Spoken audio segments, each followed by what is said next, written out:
Hi friends, I'm Harshpreet Kaur Dhiman and today we are going to complete the chapter 6 of class 11th, the three orders, and in this video we will be discussing the very last topic of this chapter, that is political changes. Political changes का क्या मतलब है कि जो हमारी area को जो लोग एडमिनिस्टर करते हैं, जो उसकी सारी एक्टिविटीज को सुपरवाइज करते हैं, उन्हें बोलते हैं पॉलिटिकल लीडर्स, राइट। तो अब पॉलिटिकल चेंजेस क्या है? एडमिनिस्ट्रेशन से रिलेटेड चेंजेस। इसके अंदर हम पढ़ेंगे कि कैसे जो है किंग्स बहुत ज्यादा इंपॉर्टेंट हो गए थे। अब देखो, जैसे हमारे पास अभी क्राइसिस होके हटा है, अब क्या होगा कि जो हमारी 15th एंड 16th सेंचुरी के अंदर जो किंग हैं, किंग क्या करेंगे? वो अपनी मिलिट्री और फाइनेंशियल पावर्स को इंक्रीज करना शुरू कर देंगे।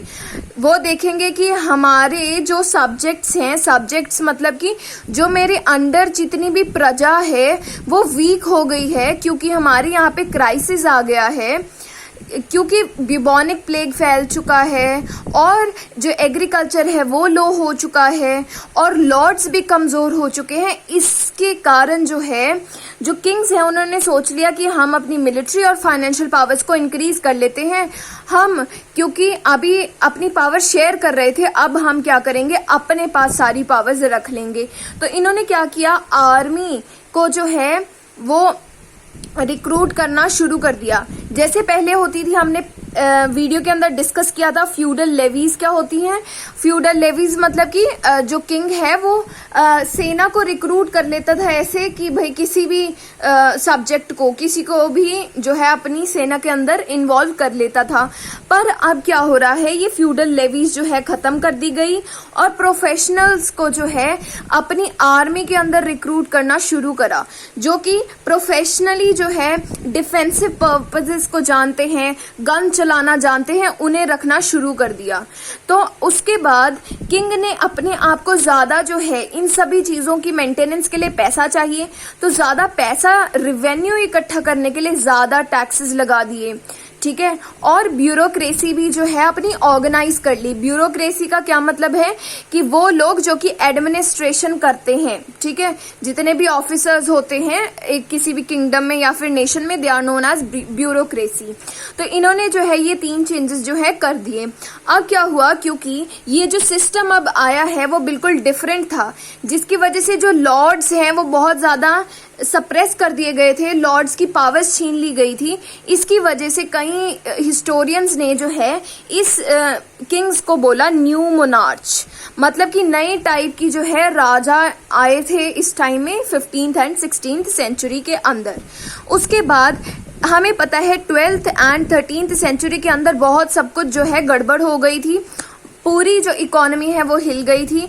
इसकी वजह से जो है हमारा कंट्रोल किंग ने शुरू कर दिया अपने वीक सब्जेक्ट्स के ऊपर, वीक प्रजा के ऊपर, ठीक है। तो अब ये जो न्यू मोनार्च है, इनके एग्जाम्पल हैं जिन्हें कि हम कह सकते हैं एब्सोल्यूटिस्ट रूलर्स।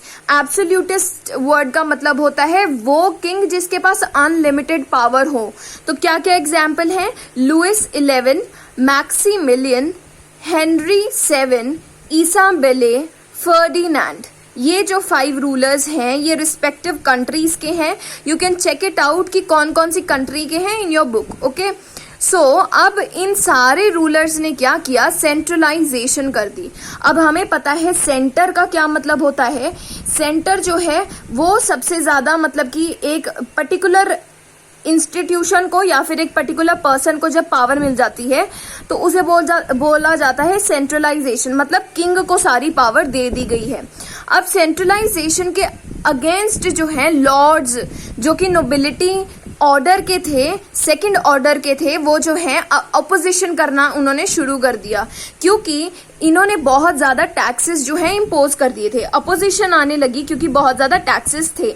जैसे कि 16th सेंचुरी के अंदर जो इंग्लैंड है उसके अंदर बहुत सी ऑपोजिशंस जो है हुई, ठीक है, और साथ साथ जो ये ऑपोजिशन हुई थी उन्हें इन किंग्स ने जो है दबाना भी शुरू कर दिया था। और जो हमारा फ्रांस है, फ्रांस के अंदर भी बहुत सी ऑपोजिशंस हुई थी।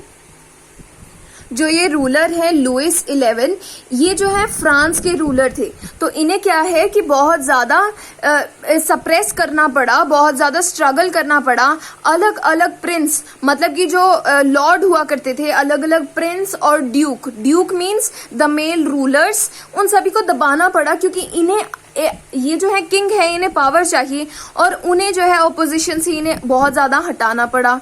और ये जो लोग थे जो कि ऑपोजिशन कर रहे थे, वो अगेंस्ट थे रॉयल प्रिविलेज के। रॉयल प्रिविलेज मतलब किंग के पास इतनी ज्यादा पावर्स आ गई हैं, इसकी वजह से जो है वो ऑपोजिशन कर रहे थे। और वो रीजनल लिबर्टी के लिए लड़ रहे थे, मतलब कि अपनी फ्रीडम के लिए लड़ रहे थे कि अब किंग जो है इतना ज्यादा पावरफुल हो गया है और हमारे पास बिल्कुल पावर्स नहीं रही हैं। पर इन सारी ऑपोजिशंस का ज्यादा कुछ फायदा नहीं हुआ। तो अब क्या हुआ, ये जो नोबिलिटी थी जो कि ऑपोजिशन कर रही थी, इसने अपना बहुत ज्यादा ब्रेन यूज किया कि मैं कैसे अपनी पावर्स जो है मैं वापस ले लूं, कैसे मैं, जैसे पहले लॉर्ड हुआ करते थे, हम सारे लॉर्ड हुआ करते थे, इतने पावरफुल थे, हम कैसे दोबारा से अपनी पावर्स को अटेन कर लें। तो इन्होंने क्या किया कि जैसे हमें पता है कि फ्यूडलिज्म जब चल रही थी, तब ये जो लॉर्ड्स थे वो बहुत ज्यादा पावरफुल थे, नोबिलिटी बहुत ज्यादा पावरफुल थी। अब क्या हुआ, जब ये रॉयल एब्सोल्यूटिज्म आई, मतलब कि जब ये रूलर्स एब्सोल्यूटिस्ट थे, बहुत ज्यादा अनलिमिटेड पावर वाला सिस्टम आ गया, जहां पे किंग ही अनलिमिटेड पावर पोजेस करता था, तो तब इन्होंने क्या करा, इन्होंने ओपोनेंट बने, उनके ऑपोजिशन में जो है इन्होंने विद्रोह किया कि हम इसे नहीं एक्सेप्ट करते। पर अब इन्होंने बहुत ज्यादा माइंड यूज किया और इन्होंने सोचा क्यों ना हम किंग के लॉयलिस्ट बन जाएं, मतलब उसके वफादार बन जाएं, ताकि किंग हमारे ऊपर भरोसा करना शुरू कर दें और हमें जो है कोई ना कोई एक परमानेंट एडमिनिस्ट्रेटिव सर्विस की पोस्ट दे दें, जिससे कि हम पावरफुल हो जाएं। तो इसकी वजह से क्या हुआ, जो लॉर्ड्स हैं उन्हें एक एडमिनिस्ट्रेटिव पोस्ट मिल गई, क्योंकि वो लॉयलिस्ट बन गए थे। इसकी वजह से क्या हुआ, ये लॉर्ड्स जो हैं इस सिस्टम के अंदर दोबारा से एंटर कर गए।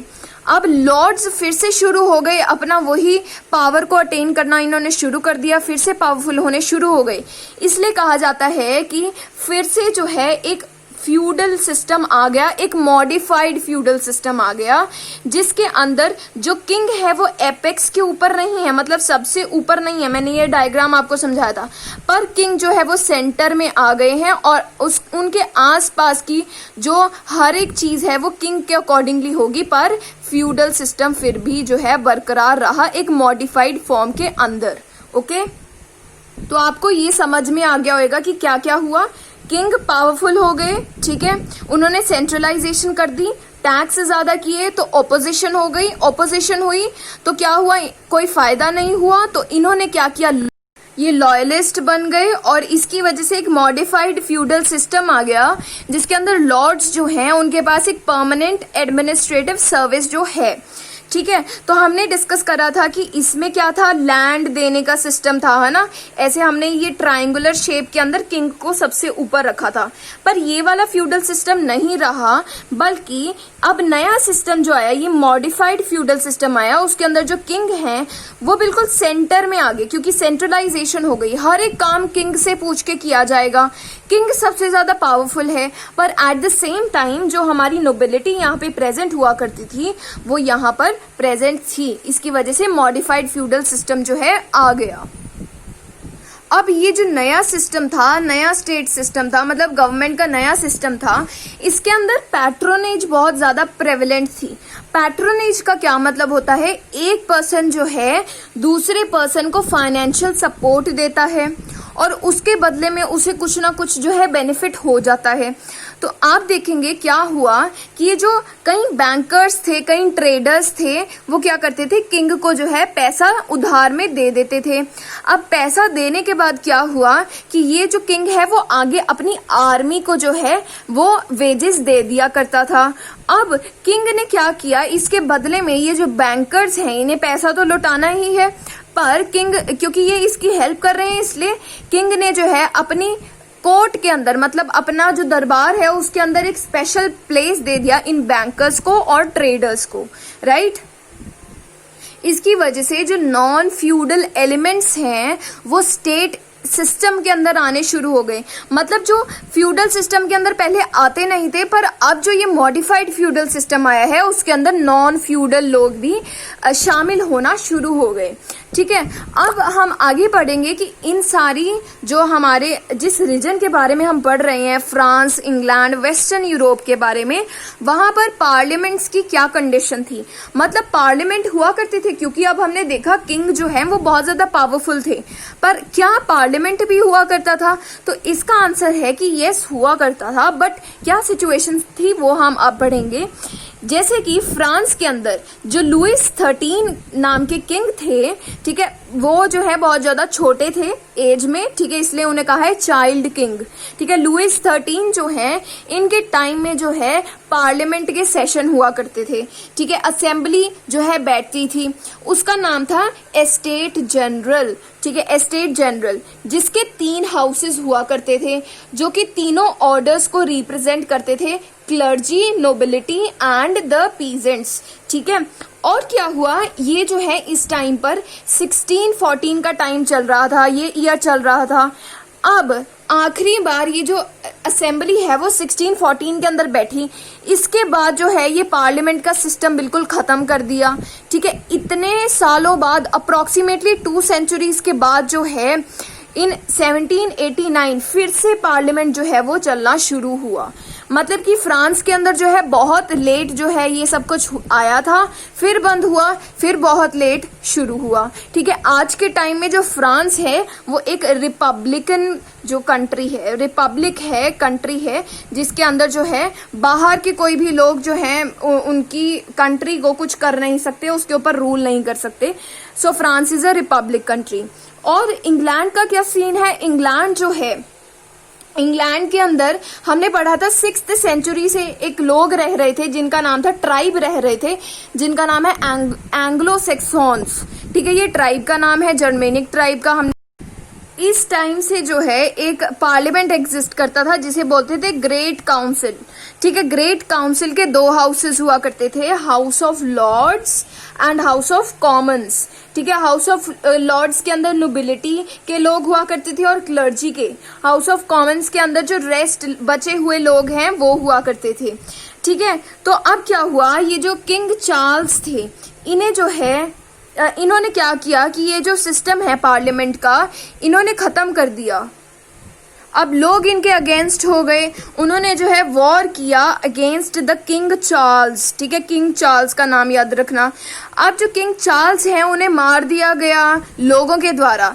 उनकी डेथ के बाद जो है रिपब्लिक जो है वो एस्टैब्लिश कर ली गई इंग्लैंड के अंदर। अब ये रिपब्लिक बहुत ज्यादा टाइम तक नहीं चली, उसके बाद जो है फिर से मोनार्ची आ गई। ठीक है, पर मोनार्की कब आई? मोनार्की तब आई जब उनके किंग ने ये एक्सेप्ट किया कि पार्लियामेंट जो है हमारे इंग्लैंड के अंदर होगा। ठीक है, और ये पार्लियामेंट की मीटिंग्स जो है वो रेगुलरली कराई जाएंगी। कोई भी टैक्स लगाना है तब ये जो एंग्लो सेक्सॉन्स हैं ये ग्रेट काउंसिल की मीटिंग रखते थे, कोई भी टैक्सेशन करनी है तो। ठीक है, उसी तरीके से जो है एंड में ये डिसाइड कर लिया गया। अब जो ये इंग्लैंड है आज के टाइम में एक मोनार्की है, तो हम देख सकते हैं कि पिछले जो टाइम पीरियड के जितने भी हमारी हिस्ट्री होती है वो बहुत ज्यादा अफेक्ट करती है हमारे प्रेजेंट पे। जैसे कि फ्रांस आज के टाइम में रिपब्लिक है और इंग्लैंड जो है आज के टाइम में मोनार्की है। तो हमने इस चैप्टर में बहुत सब कुछ सीखा। It was very interesting chapter. I hope आपको सब कुछ क्लियर हुआ हो। Thank you so much.